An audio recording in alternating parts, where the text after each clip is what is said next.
Quand on dit d'ailleurs les musées, on doit se souvenir que 61% des musées sont en Occident. Donc il y a une énorme différence. Quand on dit le musée, c'est quand même le musée en Occident. Il y a 0,08% sur le continent africain, c'est très peu. Donc je veux dire, le musée est vraiment une création de l'Europe des Lumières et ensuite occidentale. Donc aller au musée, c'est découvrir ses propres mondes, puisque tout cela a été pillé. Je veux dire, c'est des centaines de milliers d'objets qui sont dans les musées. Effraction, le podcast, vous raconte le monde à travers la fiction littéraire. Dans cet épisode, il est question de colonialisme, d'histoire familiale et de relations amoureuses, des sujets qui traversent le roman Portrait Huaco de Gabriela Wiener, paru chez Métayer en 2023. Pour en parler, Colline, bibliothécaire, reçoit la politologue Françoise Vergès, spécialiste des féminismes décoloniaux. Colline. Portrait Huaco est un récit de Gabriela Wiener oscillant entre autofiction, enquête familiale et essai historico-politique. Huaco désigne un type de pièce de céramique préhispanique réalisée à la main. Objet de décoration ou d'offrande, ils trouvent leur fonction dans un sépulcre ou un temple sacré. À la mort de son père, la narratrice de ce récit revient à Lima où elle est née et retrouve le récit de voyage de son supposé arrière-arrière-grand-père, Charles Wiener, pilleur d'objets préhispaniques. Rapportés en France pour l'Exposition universelle de Paris en 1878, ils sont aujourd'hui conservés au musée du Quai Branly. Tout en donnant à entendre les représentations teintées de paternalisme du colonisateur et les exactions commises au nom de la civilisation, la narratrice dresse le portrait en creux de cet ancêtre, un homme ambivalent qui était un écrivain comme elle, et tente de mettre en lumière, dans un style empreint d'autodérision, son héritage complexe et ses propres contradictions. Ce récit soulève de multiples questions, comme la filiation, le deuil, les différentes facettes du désir, mais aborde également des thématiques saillantes à l'heure actuelle, comme l'héritage post-colonial, le féminisme, l'avenir de nos, je cite, très beaux musées érigés sur des choses très laides, et la question des réparations et de la restitution des œuvres d'art aux peuples auxquels elles ont été volées.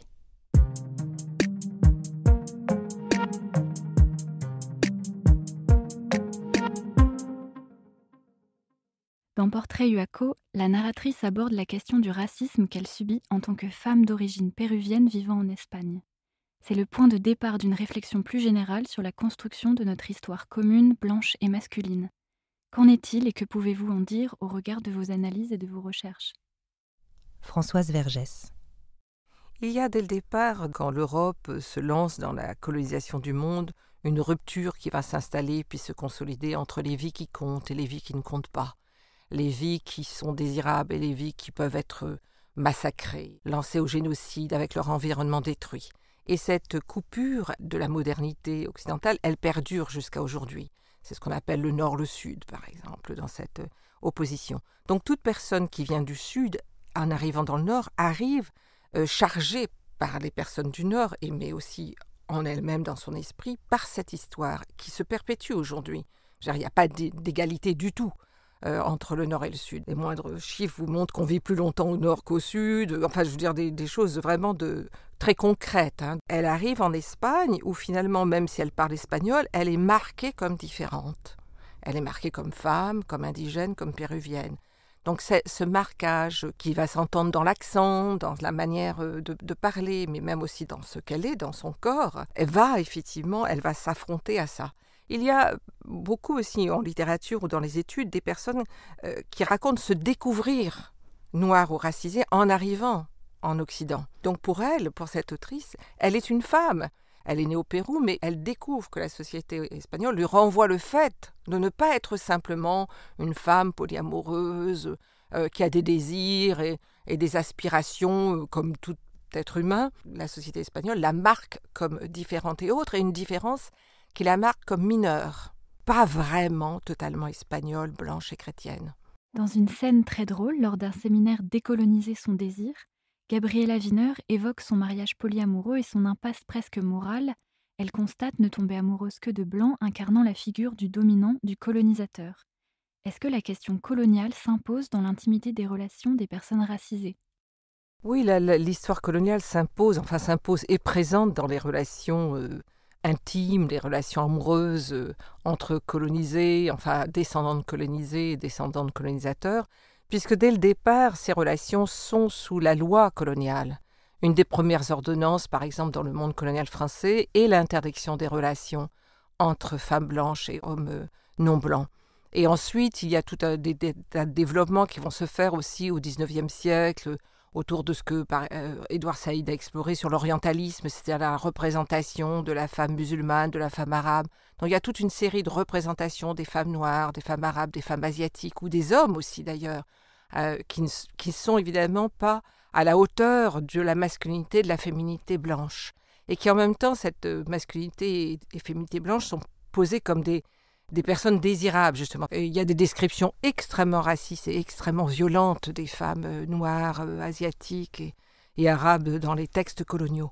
Donc ça ne se détache pas, puisque les différences se perpétuent dans la société. Il n'y a pas que des différences de classe, il y a des différences aussi raciales. Jusqu'à aujourd'hui, il y a des familles blanches, par exemple, qui ne vont pas voir d'un bon œil la relation de leur fils ou de leur fille avec une personne non blanche. Donc oui, ces relations sont traversées par toute cette histoire et par le présent. Ce n'est pas simplement le passé, c'est aussi le présent. Donc elle se pose cette question. Qu'en est-il de son désir ? Pourquoi désire-t-elle que des personnes blanches ? Est-ce que c'est purement du désir ou autre chose, ou justement un reste ou une présence d'aliénation? Ça a été très exploré autant dans la littérature, par exemple par Frantz Fanon dans Peau noire, masque blanc, où il y a tout un chapitre consacré au désir d'une femme noire pour un homme blanc, et dans un autre chapitre, le désir d'une femme blanche par un homme noir, comme l'incapacité finalement d'aimer la personne qui vous ressemble. Non pas qu'il faudrait exclusivement être avec des personnes de son même groupe ou de sa même communauté, mais comment finalement, ça, comme vous le dites, ça s'impose malgré tout. La scène initiale du roman amène une réflexion sur la difficile question de la restitution du patrimoine culturel pillé ou volé et sur les réparations. Est-ce que l'expérience personnelle de Gabriela Wiener fait écho avec votre angle d'analyse ? L'expérience personnelle, oui, fait écho parce que finalement, moi je visite beaucoup les musées à travers le monde, mais quand on dit d'ailleurs les musées, on doit se souvenir que 61% des musées sont en Occident. Donc il y a une énorme différence. Quand on dit le musée, c'est quand même le musée en Occident. C'est pas, il y a 0,08% sur le continent africain, c'est très peu. Donc je veux dire, le musée est vraiment une création de l'Europe des Lumières et ensuite occidentale. Donc aller au musée, c'est découvrir ses propres mondes, puisque tout cela a été pillé. Je veux dire, c'est des centaines de milliers d'objets qui sont dans les musées. Par exemple, au British Museum, au musée de Cambridge, au Humboldt ou au Prado, ce sont vraiment des centaines de milliers. On est dans des chiffres à 100 000, 500 000, 300 000 objets. D'ailleurs, le terme objet est problématique parce que ça part autant de manteaux sacrés de plumes pris aux populations d'Amazonie, qu'à un tambour, qu'à des flèches, des masques, des tapis, des vêtements. Quand on dit objet, il faut se rendre compte de l'extrême diversité qu'il y a d'objets qui étaient des objets sacrés, des objets pour lesquels il y avait toute une dimension affective, culturelle, des objets qui étaient chéris, aimés, qui avaient été fabriqués. Le choc de voir ces objets tout d'un coup sous des vitrines en plus, donc des objets qu'on ne peut plus toucher, qui ne peuvent plus entrer de nouveau dans cette relation affective, culturelle, sacrée, sociale. Et ça aussi, c'est un choc. C'est pas simplement de reconnaître l'objet, c'est de voir que cet objet a été arraché à son milieu. Je ne sais pas, bon, il y a l'exemple évidemment de ce dont elle parle, hein, de ces objets, je suis vraiment désolée de prendre ce mot, mais on n'en a pas d'autres, Waka. Mais vous imaginez, même quand vous allez dans certains musées, vous voyez des statues de déesses du Panthéon, enfin pour l'appeler ainsi, hindou par exemple. Bon, c'était des statues qui étaient chéries, à qui on apportait à manger, des fleurs, à qui on présentait les enfants, hein, qui étaient lavées avec du lait et de l'huile, qui étaient donc vraiment dans un espace totalement social et culturel et sacré. Cet objet est arraché par les Européens et mis dans un musée. Vous l'observez, vous voyez un très bel objet, esthétiquement, c'est magnifique, mais il est mort. Je suis toujours extrêmement surprise ou même stupéfaite du nombre d'objets que je vois dans des petits musées, même de villes moyennes ou de petites villes en Europe. Il y aura toujours des objets du continent africain, asiatique ou islamique, alors que vous ne trouverez jamais dans des musées au Pérou, par exemple, des meubles de Bavière ou des bijoux de la Renaissance italienne. Donc cette pulsion, vraiment, cette avidité, elle est vraiment celle du monde occidental. Donc oui, tout ce qu'elle explore ensuite m'est tout à fait familier. Gabriela Wiener met en scène de nombreux exemples de l'horreur du colonialisme perpétré pour le bien des Péruviens à la fin du XIXe siècle. Vol d'enfants, zoos humains, pillage, considération ethnique. Maintenant qu'on décortique le discours colonial, en a-t-on fini avec ces pratiques ou subsistent-elles sous d'autres formes ? Les pratiques coloniales subsistent sous d'autres formes. Elles perpétuent, comme je l'ai dit, dans les inégalités entre le Nord et le Sud, inégalités culturelles, inégalités commerciales, inégalités politiques, inégalités de présence au monde. Je veux dire, dans les médias, vous entendez rarement parler des débats qui se déroulent en Pérou, par exemple. Vous n'en avez aucune idée. Donc c'est comme si ça n'existait pas. C'est quand même un immense pays. Vous ne savez même pas de quoi les gens parlent, qu'est-ce qu'il y a dans les expos, quels sont les films que les gens regardent. Vous n'avez strictement aucune idée. Donc oui, ça se perpétue dans ces inégalités. Ce que j'ai trouvé vraiment aussi assez passionnant dans le livre de Gabriela Wiener, c'est toute cette exploration de cet ancêtre. D'abord, après, vers la conclusion, est-il vraiment cet ancêtre ? Ou peut-être c'est un autre Wiener, puisque finalement, ces noms pouvaient circuler. Mais c'est vraiment intéressant, oui, autour de ces objets que cet ancêtre présumé rapporte, et qui seront exposés d'ailleurs en 1878 dans une galerie, où la mise en scène va être une mise en scène de ce qu'était, aux yeux des Européens, l'Empire Inca. Moi, je me disais, mais vraiment, c'est Tintin, le Temple du Soleil, là, pratiquement. C'était vraiment, je veux dire, c'est ces mises en scène qui sont une forme d'éducation. Puisque, voilà, on présente aux Français, enfin, au public qui a visité cette exposition, voilà ce que c'est que le monde Inca. Et ces images restent encore aujourd'hui. On n'en a pas fini. Et puis, les restitutions d'objets, on en est vraiment au tout début, et c'est encore très modeste. Très modeste, il y a beaucoup de résistance. La narratrice de ce récit écrit que dans ses veines coule un mélange de sang huaco et de sang huaquero. Elle évoque donc l'ambivalence et la complexité de son héritage familial. Qu'en est-il ? Quand elle aborde cette question d'un double héritage, ou peut-être d'un triple, ou de plusieurs héritages, plusieurs réponses peut-être. D'une part, la colonisation européenne a marqué le monde, vraiment, a bouleversé le monde, a coupé même des relations qu'ils pouvaient avoir, a indiqué, ben voilà, ça c'est le Pérou, ça c'est le Mexique, ça c'est le Cameroun, alors qu'il y avait des circulations beaucoup plus grandes à l'intérieur des continents. Donc a marqué non seulement l'histoire, mais la géographie, l'appréhension du monde. Et a marqué aussi les relations intimes, le fait que les colonisateurs étaient là, ont imposé leur langue, ont imposé leur culture, ont imposé leur architecture, leurs lois administratives, culturelles, a profondément marqué les sociétés.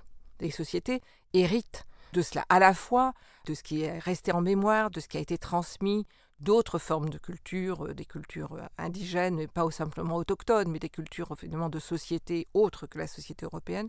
Avec cela, donc, tout ce que la société européenne apporte, et très intimement. Mais d'autre part, c'est aussi, on peut dire, une remise en cause de tout un discours sur la pureté, qui était un discours occidental de la pureté de sang, de la pureté justement de la culture, une langue, une religion, une manière d'être. Et en fait, dans ce monde qui est devenu le monde colonial, il y avait vraiment, comme je le répète, des circulations. Les continents n'étaient pas fermés sur eux. Moi qui suis de l'océan Indien, je sais qu'entre l'Afrique et l'Asie, il y a des relations millénaires qui précèdent l'arrivée des Européens dans ce monde. Donc on a des circulations d'idées, de sons, de musique, de poèmes, d'idées religieuses, d'idées de formation de soi. Il y a des objets qui circulent. On a retrouvé des objets de la céramique chinoise au Mozambique qui datent du XIe siècle. Donc je dirais dans la remarque que Gabriela Wiener fait, il y a à la fois ce qu'elle vit et en même temps elle traverse, elle circule dans cette ambiguïté, ça ne l'arrête pas, je veux dire ça ne la bloque pas. Et moi, j'entends aussi justement une remise en cause d'une idéologie de la pureté, qu'on devrait être monolingue, monoculturel, monoreligieux, monogenre, tout cela, puisque justement elle affirme qu'elle est à la fois queer et hétéro et cis. Tout cela, elle dit, mais on peut vivre à travers ces plusieurs formes de soi, d'expérience de soi. On n'est pas obligé d'avoir une seule expérience de soi.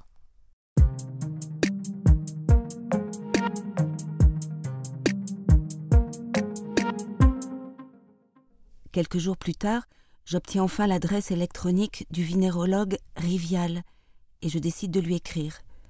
Je lui envoie un message, encore sous le choc de ma découverte récente, ce prénom étrange sur le certificat de mon arrière-grand-père. Ce n'est pas un certificat de naissance, mais de baptême. Cependant, même ainsi, cette donnée complique tout, à moins que ce soit le contraire.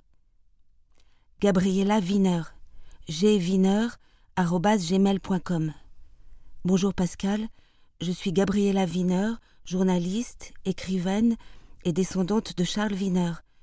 Je n'ai pas l'habitude de me présenter comme ça, mais je peux expliquer pourquoi je le fais. Je sais que vous avez consacré une partie de vos travaux de recherche à la figure de Wiener. Puis-je vous poser quelques questions? Gabriela. Pascal Rivial. Chère Gabriela, au cours de mes recherches, j'ai eu l'occasion de constater qu'il existe une hypothèse selon laquelle Charles Wiener aurait eu une descendance au Pérou. Votre avis à ce sujet m'intéresse et bien entendu je répondrai avec plaisir à vos questions. J'ai récemment publié une réédition du récit de voyage de Wiener.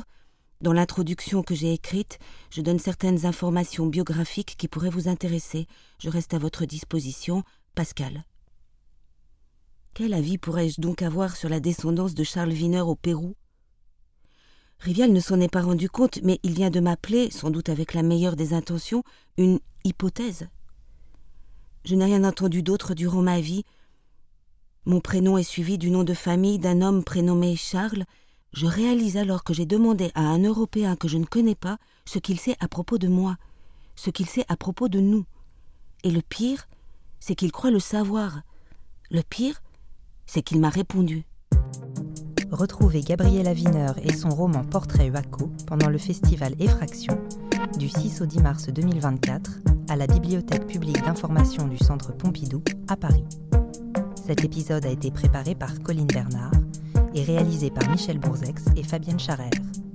La musique du générique est de Thomas Boulard et les lectures de Caroline Girard. Merci aux éditions Métayer. Effraction le podcast est produit par Balise, le magazine de la Bibliothèque publique d'information. Retrouvez tous les épisodes sur balise.bpi.fr et sur les plateformes de podcast habituelles.